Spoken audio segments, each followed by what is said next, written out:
Hello, I'm Kathy Bissell. Welcome to the Golf Show 2.0.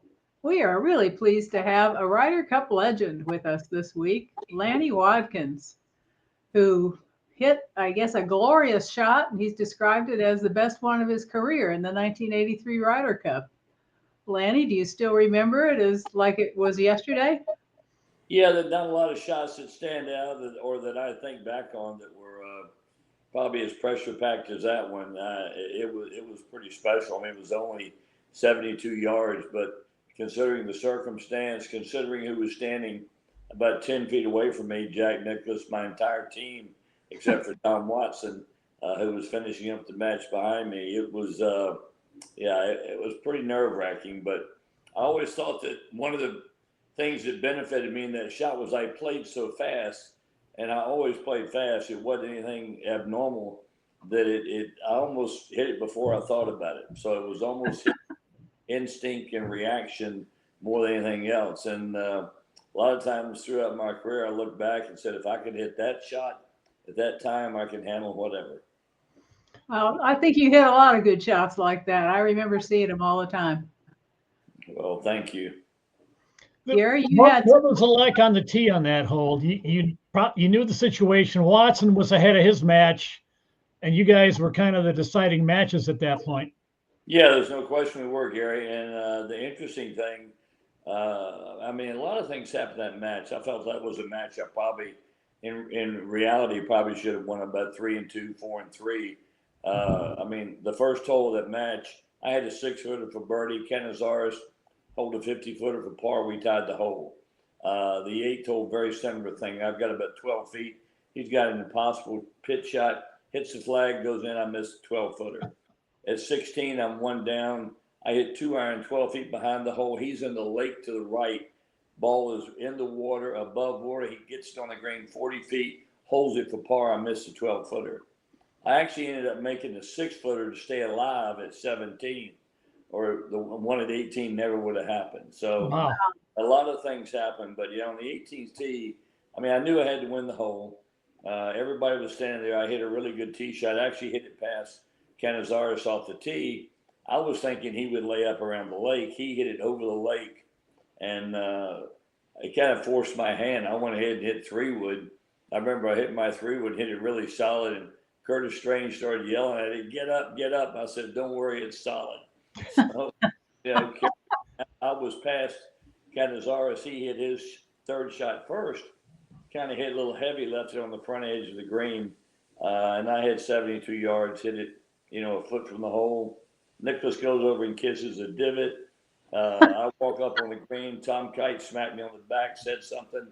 I went to talk, and nothing came out. Probably the first time in my life I've ever been speechless.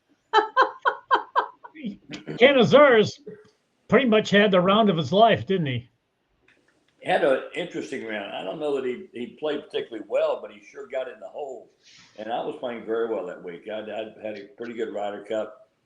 Played a lot of good golf. Hit some good shots. Gil Morgan and I won a match that week. I want to say it was 7-5 over Torrance and somebody else. Stadler and I won a match. So I played pretty well the entire week and was playing good going in there. I'd had, a good year in '83. I'd won 3 times in '82, 2 more times in '83. So I was having a nice stretch. It's funny looking at the lineup in '83 for singles. I guess front loading hadn't been invented yet. No, it hadn't. Or wasn't thought of as a strategy because you and Watson are bringing up the tail end.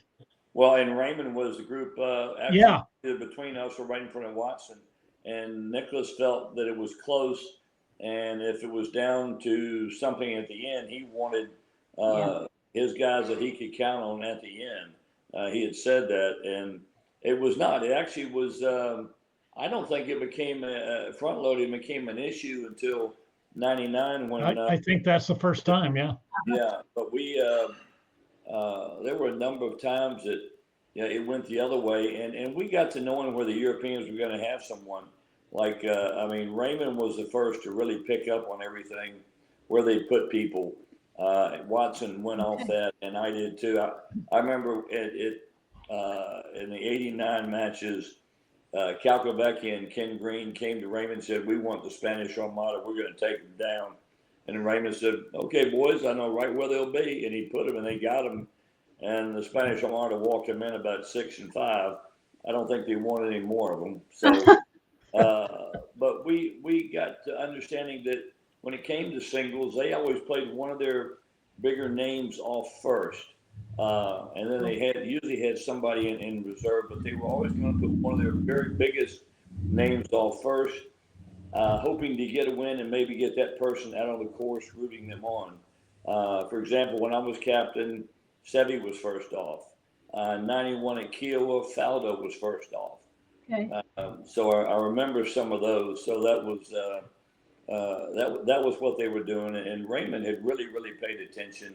He had worked everything really well. He had a nice blueprint for us to go by at that point in time for Stockton in 91, Watson 93, and me in 95. Well, I always said that Raymond would kill people for a point, and he was a tough competitor. Raymond's always been a tough competitor. Yeah. I mean, he and I played partners as far back as 85. We played 2 matches together. The first day at the Belfry, we won both matches. I don't know if we played together. We might have played together another time after that. Maybe we played in 89. I don't remember. But I know we played then for sure.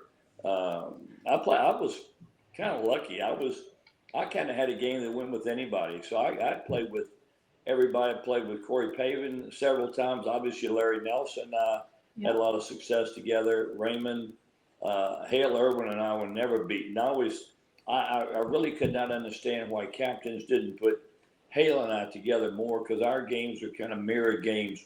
We both hit it about the same distance. We both hit it straight, both good iron players. Always felt Hale was a better putter, but we made a really good team together. Nobody even came close to touching us when we played. Well, the metrics probably didn't indicate it, Lanny. I don't think we were aware of metrics back then. I don't think so either. I still don't pay attention to that crap. I couldn't tell you what a strokes gained anything is. So I mean, I know how many putts I have, how many greens I hit, and that's all. Yeah. That's what matters. How close you were to the hole. I played with Payne Stewart several times. Played with Pavin. Played with Stadler. Played with Larry Mize once. I mean, I played with a whole, different bunch of guys. So for me, it was always, really exciting. It always kind of started tickling me here recently, having guys saying they want to play with their buddies or whatever. All I cared about was playing. I'd ask a captain and say, am I playing? Yeah. I said, who with and which position? That was always, am I playing first, not who am I playing with? Well, before we get to what happened at Bethpage Park, let's talk a little bit about how we got there, because you were right there in 79. The Europeans were added to the Ryder Cup, which basically was to get Seve in. And you were right on the edge of the end of American dominance, and Europe got good in a hurry and started winning in the 80s. And then again, kind of split in the 90s. And then in the 21st century, it's been lights out Europe. You were there at the start. Did you see it happening the way it's happened? Not as quickly as it probably did. 2 things happened. When they first played in 79, I played in 77 also, which was by winning the PGA Pebble, got me on the team. Yeah. So that was the last time it was Great Britain and Ireland. Then the first time was 79 at Greenbrier. And, they're making a big deal out of Seve playing and blah, blah, blah. And all I remember is Larry Nelson and I beat Seve 3 straight matches. And then Larry beat him in singles. So I know Seve lost 4 matches his first Ryder Cup. Then in the second one in 81, Seve wanted to be paid to play, and they wouldn't pay him, so he didn't play in 81. That's something that, when people are crediting Seve with saving the Ryder Cup for Europe, they fail to mention that he wanted to be paid. First guy that wanted to be paid and didn't play in 81 because of it. I think he then found out he wasn't bigger than the game or the Ryder Cup, and came back and played in 83. 83 was the first time it got really close. I missed the 81 team. It was the only time I missed one in about 20 years. I had an injury to my left thumb, and I really had it down here in 80 and 81. But I made a correction, and it worked. And I think I was actually the leading point getter for Nicholas's team in '83. Yeah, you were on 8 teams, right? Or 8 teams, yes. and what was Actually, Phil? I think Phil's the Gary only guy who's played more for the U.S., right? Yeah, well, had it been today's rules, I'd have made at least one more, maybe two. I would have made the '73 team. Yeah. I mean, guys get on now as rookies. Back in the day, Nicholas, Irwin, all of us, Raymond, we had to be Class A members of the PGA, Right. be on the team. So you had to be on tour 5 years before you were eligible for the team. I definitely would have made at least a '73 team because I was 10th on the money list in '72 and 5th in '73. During that space, I had something like, I know I had 3 wins, about 6 seconds, and another probably dozen, top 10. So would easily have made the '73 team. No, incredibly, Jack wasn't on the team until 1969, and even more incredibly, okay, he's a big world-class winner by then, but as a Ryder Cup rookie, in his first Ryder Cup, he concedes the putt to Jacqueline, which, for a first-time Ryder Cupper was pretty strong. But it's amazing it took him that long to get eligible for the Ryder Cup back then. He had to take that class on how to fold sweaters. Yeah, I think Jack saw the bigger picture better than most people. Yeah. There's no question. And he'd been exposed to Walker Cup, which I think happened to a lot of us. I played 2 Walker Cup teams, a World Amateur team, so I was familiar with those things, and I think it also helped. I think plus my age group, Jack's age group, we grew up playing match play almost everything we played in. Now the kids play as medal play, so I don't have been exposed to match play as much. Got it. Well, there was also a rule that you had to be a member of the PGA of America, and not all the PGA Tour players were. I mean, I remember Paul Azinger missed his first year that he could have played because he wasn't a member of the PGA. Well, he would have been had he gone and taken the test, but sometimes Paul gets crazy. You have to be out there 5 years and go through different parts of it to be Class A. It's not that you have to be a member of the PGA. You have to be Class A to play in the Ryder Cup. I know that well because I went through that, as did Nicholas and quite a few others. So that's that. It wasn't just a member of the PGA. It was, had to be a member in good standing in Class A professional. Well, what was your takeaway from the Bethpage? It was a blowout for 2 days, and Americans were pretty close to having to go down to the last match at the end with a furious rally. What did you take away from the week? Yeah, it was good to see him rally. My first takeaway is the embarrassment of watching the galleries in New York just make complete asses of themselves. Yeah. And I think embarrass our whole country. I couldn't have been more disappointed that those were fellow citizens acting like, complete idiots. And I think a lot of my captains have, voiced that opinion as well. I was talking to someone today, and I said, if I was PGA of America, I wouldn't take another event to New York. Not a PGA championship, not a Ryder Cup, not anything. That was embarrassing. Yeah, well, they needed to throw some spectators out right away, and maybe that would have, put the fear of God into these other fans who've paid $750 for a ticket. They might think twice about if they're going to get kicked out for making these, insensitive. Doesn't begin to describe the personal vitriol they sent to players. It wasn't just booing the Yankees. It was personal, and it was completely uncalled for. Yeah, it was completely uncalled for. Don't forget a couple of wives that got attacked. I mean, Luke Donald's wife's an American, as is Roy McIlroy's. I mean, for them to act like that, there's no excuse in that. Yes, there's no excuse for it whatsoever. Not in golf. Maybe you can do that in some other sport. I mean, I don't think there's any excuse for it ever, period. But no, it's very boorish behavior. Did you think the Americans stacked up well going into the event, or? I did. Yes, Gary, I did. I actually liked our chances a lot going in. I felt like our team was playing well. The first thing that struck me watching it the first day was the course setup. I went, what the hell are they thinking? Every time we have a major championship, U.S. Open, PGA, when it's set up like a U.S. Open, the American players are almost always dominating the top of the leaderboards. We had a course set up with no rough. The greens never looked like they were lightning fast. No. We had a chance to set it up. As captain, you're in charge of that. So I think that was the first biggest mistake that was made.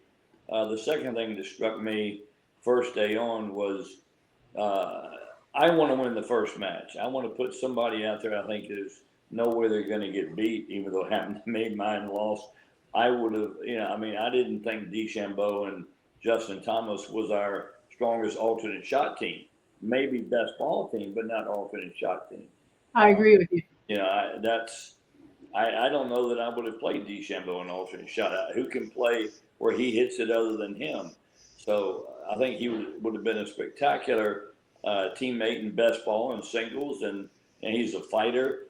But he's playing from such different spots with someone else. If he was playing with anyone else in alternate shot, it maybe should have been someone like Cam Young, who was semi close to him distance wise off the tee. But that would have been a tough match. I remember. I bet part of the factor was let's have DeChambeau hit the first shot, drive the first green, and have everybody go crazy. And that's kind of a short-sighted plan. But I think that was involved in it. Yeah, I remember that's one shot. I don't see where one shot off the first tee is match down. Yeah. Fred Couples and Davis Love used to like playing together, and they didn't mind even playing alternate shot because Davis would say, I hit it in awful places, and so does Fred, and we're used to hitting out of that for our next shot. So it wasn't a surprise to them if somebody hit a tee shot that was off the planet because they had both done it so often. Yeah, and that's a good point. I mean, they play very similar games. It's like, Hale and I playing together. Actually, we went on the first tee 2 different times, and right before they announced this, Hale said, "You got to hit here. I don't like the way the wind's blowing." So literally, we changed and changed our feeling and of how we were going to play on the first hole. I mean, we did it on the first hole at Kiowa and still shot 5 under the front. We're 5 up on Montgomery and Guilford. So, it was just a matter of who felt better doing what. And anything that, in my mind, when we played together, for example, anything that put Hale putting more was a good thing. Yeah. I played very, very well in alternate shot and best ball, and I don't remember who hit why or where. I think our games were very similar. Back in '79, hit it about the same, putted about the same. So, but we were both playing really, really well at that point in time. On the back end of your course setup comments, it kind of turned. The Ryder Cup to me is always kind of primarily a putting contest. The team with the best putters usually wins, but the course setup really put the emphasis on making it a putting contest. And if you put the Americans up against the European team this year, I think clearly the Europeans had an edge in putting, and that was another mistake. Yeah, they did, and it seemed like I haven't looked at any stats, but according to the ball striking metrics of it, we hit the ball every bit as good or better than the Europeans, which goes to your point. Had the rough been taller where they couldn't get on the green from some of the places, driving it, might have made quite a difference. And I kept hearing all I've ever heard is how hard and tough Bethpage is. It didn't look very hard or tough when guys were shooting as many under as they were. Now I know it got off from the rain on Thursday. That's a contributing factor. But had the rough been 6-8 inches long, that would have just made the rough tougher. Well, they were doing lift, clean, and place too, and that made it easier. And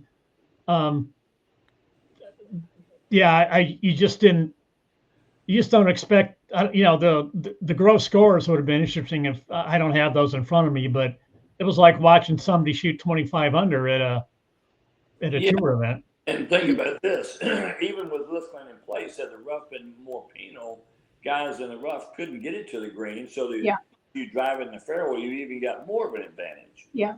I mean, many times guys are driving in the rough and it's sitting up like an Easter egg, and they just hammer it on the green, no problem. And these guys are so long; they're still hitting 9 irons in all day long on every hole. It seemed like. Yeah, I don't know. Yeah, I thought it was a longer course than that. It looked long in places, but I did hear that they moved some tees up because of grandstands, things like that. If if that's the case, that's too bad. Yeah. Uh, I would have, liked to have seen Bethpage play like all the stories I've heard. I've never played there, so I would like to have seen it play like the stories that I've heard. Would have been nice. It'd be interesting to ask Cam Young at some point in time, what was the difference in Ryder Cup Bethpage than in what you've seen in the past. Did you think the greens looked slow? I thought they looked glacial. I thought they looked just kind of medium speed for tour players. I didn't Oh, think didn't anything over the top. They looked like they were 12 or 13. I was expecting really? something 13, 14. They were slopey. They didn't have a lot of mean slopes in them. There were some constant slopes. Yeah. Yeah. So I think that was part of it. They were fast, but they weren't unduly fast for what we see on a daily basis on tour these days. Yeah, that they compared to what you usually see in a tournament, they just looked really slow to me. They looked like 10 years ago slow. Yeah. They probably should have brought Tom Meeks back. He set up the first US Open there in 2002, and besides that, never mind the pin positions on number 10, it was like a 200. I want to say it was Yeah. a 250, 260 yard carry to reach the fairway, which, Nick as I Bryson recall, got Colin there. Montgomery didn't do at least once. So, yeah, maybe Tom Meeks was the way to go. Well, but and then the other thing I noticed was when they're playing the second nine in the matches. I want to say it was Saturday. The two par threes, they hit pitching wedge to one and 9-iron to the other. Yeah. I mean, really? Come on. Well, that means it's not If they tough. got on soft greens with 9-irons and pitching wedges, you can't hide the flags from them. Yeah. Just saying. Oh, by the time Saturday's done, it's a blowout. It seemed like an impossible task. What were your thoughts then, and what did you think going into when Sunday launched? I thought it was embarrassing, but the way it transpired. I mean, we've lost Ryder Cups before, but we've always seemed to at least been competitive. But it just some of the losses, it wasn't even a lot of one down losses. They were 5 and 4 and 3s, 3 and 2s, stuff where it was already out of hand early. But I must say that it was impressive the way they came back and played on Sunday. Cameron Young and Justin Thomas making those putts at 18, that was big time. It showed me a lot right there. Selfishly, I'm a big Cameron Young fan. He was on my scholarship at Wake Forest. So Okay. I'm always pulling for Cam. So he's a great kid, great young man. Well, he seemed to handle that course really well. Well, he's been playing there a long time and probably knows it better than most. So it was great to see him play well. I hope he's a fixture on Ryder Cup teams going forward. I like his attitude. I don't think he's afraid of anything. That's what it looked like to me.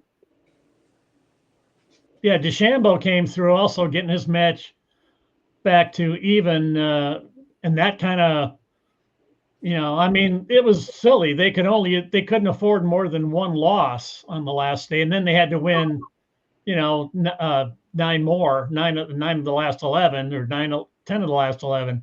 It just didn't seem doable. But DeChambeau wins, and then it's like, well, they prolonged the inevitable, but and then guys started winning matches. It was impressive.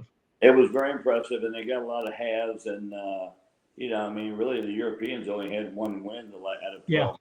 So that in itself was pretty amazing. So it's a shame we couldn't have had about 2 more wins and maybe gotten rid of 2 halves with the end coming down there. Would have been fun to watch. Well, if Henley could have made that birdie putt after Lowry just came through in the that was a Lanny shot just about there in 18 by him with the Ryder Cup on the line. If Henley makes that putt, then that's another one match, and now you're going to the last 3, and the U.S. was up in 1. I think the other 2 were tied, so those guys would have really been in the grinder. Yeah, it would have been, and had Henley made his putt, I wouldn't go back and put anything on one person at this point. Oh no. it was a combined team loss. So, nobody was missing didn't have a loss. So, I got to say he was, really working it hard, and he played great. Think of the shot he only hit at 18. That was impressive to begin with. Yeah. Oh, he had Lowry on the ropes, and Lowry won that hole to get a half, but he was the last line of defense. But just think if he wins, the other three guys, it's not just the scoreboard. Now the European guys are like thinking about, are we really going to blow a 7-point lead?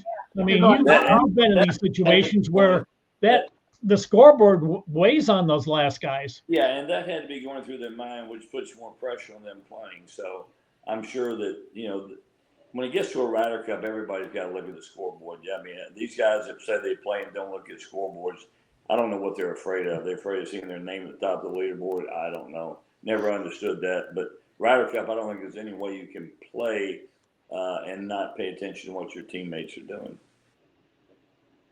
I agree. You have to. Yeah, and I'm sure that was a factor when the U.S. came back in '99. The Europeans were like, "Oh no!" And in 2012 in Medina, when she was on the other foot, Europe came back, and the Americans were dropping these matches at the end because they, it's like it kind of snowballs. It's like you're leading the tournament by 7, and you keep losing your lead on Sunday, and it's hard to explain, but it's hard on your confidence. It is, and it's hard being a part of it. I know when I was captain in '95, I had a 3-point lead with 8 matches to go. With 11 matches to go, and we ended up losing. And I'm sitting there watching. I can see it unfolding, seeing it happening, and just I can't do a damn thing about it. It's already set, and I just need guys to step up and play. And unfortunately, some didn't. So that's what happens. That was Philip Walton, wasn't it? Philip Walton beat Jay Haas. Faldo beat Curtis Strange. There were a number of players. Yeah. Howard Clark beat Peter Jacobson. There were some guys that lost in situations I wouldn't have thought they would have lost. But, it's golf. It happens. That's right. It does. And they're all the guys there are professionals and playing for a living. So, it's hard to ever say someone's a weak link in a chain with that kind of. No.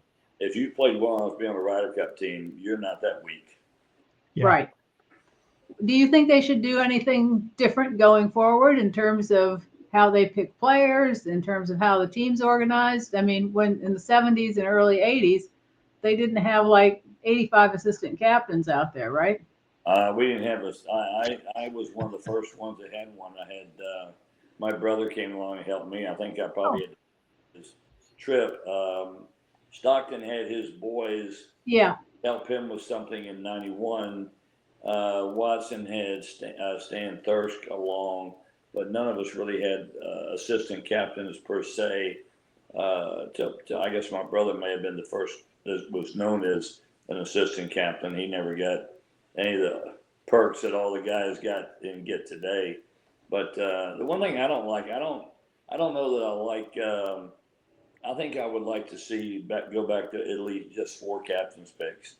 I think if a guy has played good enough to be in the top 8, he deserves to be on the team. Now if they want to change the situation of points, and they've done this before where the points are double the calendar year that they're playing the matches in, make those heavier. We've had guys make the team in the past, winning 3, 4, 5 times in the off year, and then when it got to the year of the Ryder Cup matches, they were already on the team and they hadn't played well. Right. Here again, I think maybe 8 guys, 4 picks might be a more realistic thing. We didn't have picks over here until '89. Actually, the first 2 captains picks ever were me and Tom Watson by Raymond Floyd in '89, and I had 2 picks. I think everybody only had 2 picks.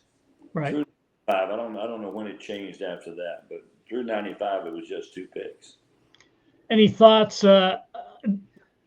Keegan brought up the envelope. He thinks it needs to be changed, and there's really no good way to resolve a player getting hurt, because it doesn't seem fair that a team should lose a whole point. But I don't know. I don't know the answer, but Keegan thinks it needs to be changed. Changed to what? I don't know. Yeah, and why him all of a sudden should it be changed? It's been around since '79. Yeah. It's not like this is a brand new thing. This was instituted when they went to 12 players in singles, not 10. When you're looking at 12 players in singles, the chance of someone being hurt, sick, it's increased because there's just more people. Gil Morgan slipped walking to the golf course on a slippery hillside in '79 and hurt his shoulder, couldn't play. I mean, Steve Pates, we're in an automobile accident in '91 at Kiowa that, three limos went boom, boom, boom, and Steve went flying into the TV that sits up there, messed his ribs up. He couldn't play. We've had a couple of Europeans that couldn't. I know that we had heard in '93 that there may be an issue with one of the Europeans, and I went to Watson. I was the captain's pick. Said, because we didn't have anybody that wasn't playing well. And I said, put me in the envelope. I said, then I can help you on the course if need be tomorrow. And he didn't want to do it. And quite honestly, had I known I was going to draw Seve about an hour later, I wouldn't have offered. But, which I did. And I got moved to Sam Torrance, who had a septic toe. I have yet to understand what a septic toe is, but Sam had one, didn't play. Jim Gallagher ended up beating Seve, and I got the draw with Sam Torrance. So that's I think there was another European that had issues as well at some point along the line, but I don't remember who it was or which one. Well, there was one version of Sam Torrance was he may have had a few beverages too many, and he kicked something or hurt his foot walking around. But he could have just been an infected toenail. Those are painful, but I don't know what really happened. Yeah, I don't know either. But he hung around a lot with Faraday. They were close buddies. Could have been anything. Yeah, that's true. Well, you could add another day to the Ryder Cup, like the President's Cup, have 5 matches the first couple rounds, and then you could eliminate 2 singles matches back to 10, and maybe that would eliminate the odds of you're not going to have 3 guys get hurt. But yeah, there's always the shoulda, woulda, coulda, isn't it? So yeah, I like the format of the Ryder Cup with the 3 days. I think it's more intense. It keeps everything going. The thing that always is seeing guys say they're tired. I don't remember ever being tired in my 20s. Maybe a little bit towards 35 to 40, but my 20s, I'm not sure I was ever tired. I could have gone all night, stayed up all night, and played 36 in a heartbeat. So that's a poor excuse sometimes as well. Well, and you're running on a lot of adrenaline too during that time, I would think. Adrenaline and going in as a player. I mean, my situation, I was hoping to play 5 matches. I didn't want days off. I wanted to play every match. And, the majority of the Ryder Cups, I played 5. I think in '77, we only played 3 matches. We played like alternate shot first day, best ball the second, and then singles. And, I played 7 Ryder Cup matches before I ever lost a point. So, that's one reason I always think worrying about rookies is worry you don't need to have. I mean, look at Cam Young this year. Yeah. You got to pick players on form, not on reputation. And I wonder, there might be 1 or 2 American picks. I would say I wouldn't have picked him, but then you look at who else was available. It's like it wasn't like anybody else had a stronger case either. No, I thought Keegan's picks were solid. I thought they were right on track, and I didn't have an issue with any one of them. I thought if he had 6 picks, he went the right way. He had guys that could play both formats. He had some really good putters in that group. Yeah. And so I thought that there was not any real issue with the picks at all that I could see. I mean, sometimes you just got to go play better. And the only other thing that I thought about I think the Europeans gave themselves a great edge by by going to Bethpage and playing the week before. May have been one of the reasons they putted better. They spent some time on the greens. I applaud our guys all getting together and playing in Napa, but playing in Napa is not playing Bethpage. No. We may have been better served having gone there for 2 days ourselves doing that. I mean, that's hindsight. Yeah, hindsight's 2020. But it's sure, I thought they all looked ready to play. I mean, we had a lot of guys finish top 10 in Napa, and as well as Scotty winning. So they were ready. The only thing that would have been different may have been learning the greens a little bit better at Bethpage. I don't think a lot of our guys have been exposed to Bethpage before, and I think that by the European team going there and playing for 2 days, that could have given them a little bit of an edge there. The Europeans seem like they usually putt better than us the first 2 days at every Ryder Cup. And John Wood, who was involved with the team, he's a longtime caddy at the NBC pre-Ryder Cup media conference. I don't know if it was 2 years ago or 4 years ago. He said Tiger Woods explained that as the Europeans spend way more time on the greens practicing than we do. And Tiger said, I know that because we wind up behind them in practice rounds, and we're always having to wait on them because they're on the greens forever. And like, if it's that simple, I mean, it's not just, we've all watched these Ryder Cups. Monty and Sergio, all these guys become great putters. There has to be something more to it than just playing under pressure or match play.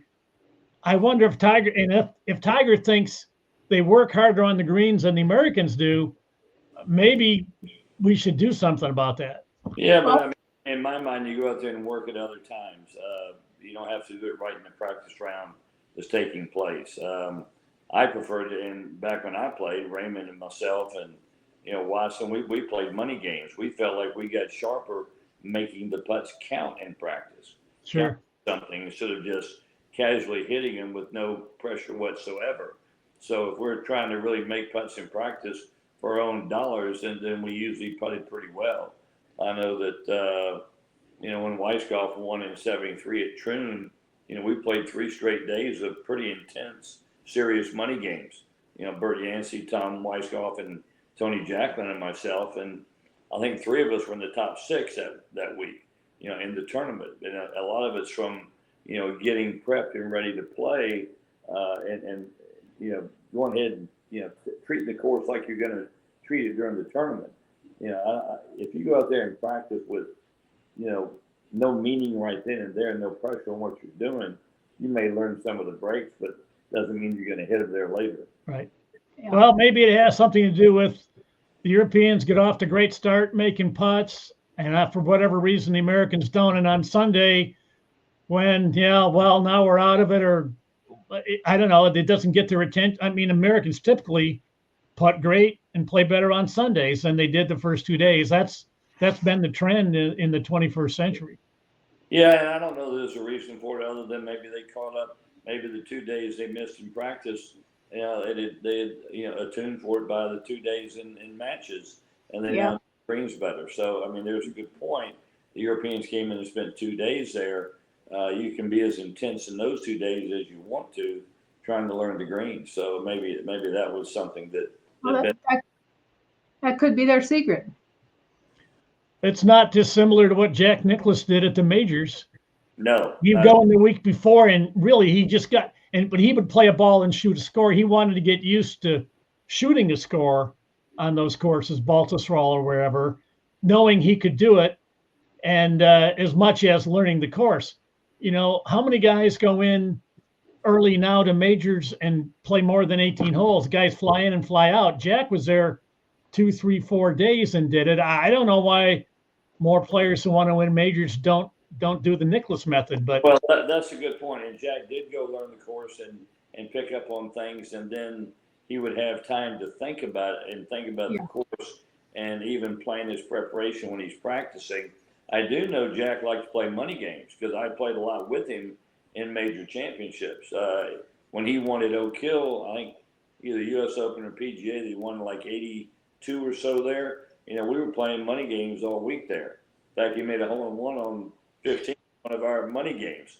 So I remember that. So sounds like you didn't win any money, Lanny. I had a good partner.